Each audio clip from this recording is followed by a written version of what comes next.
మరింత పటిష్టంగా చేయడానికి కోసం వాళ్ళలో ఉన్న ఆలోచనల్ని కూడా ముందు తీసుకురావడానికి ఒక ప్రయత్నం చేస్తాం.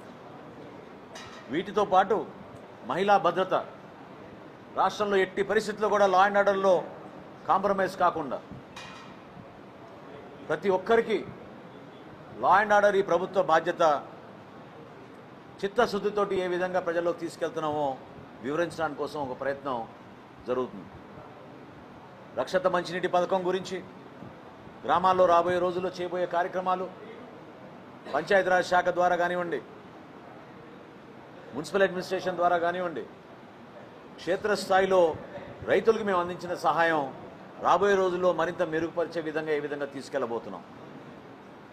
అదేవిధంగా ఉపాధి కల్పనలో పర్యాటక శాఖ ఏ విధంగా దూసుకుంటూ ముందుకెళ్తోందో ఆ వివరాలు కూడా అందరికీ ఒక ఫోటో ఎగ్జిబిషన్ రూపంలో తీసుకురాబోతున్నాం.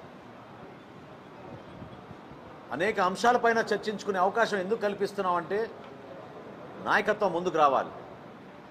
యువతలో ఉన్న ఆ పట్టుదల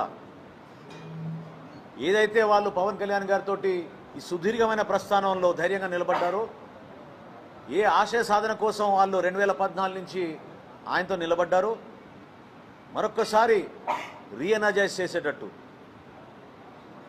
ప్రతి ఒక్కళ్ళలో కూడా ఎమర్జింగ్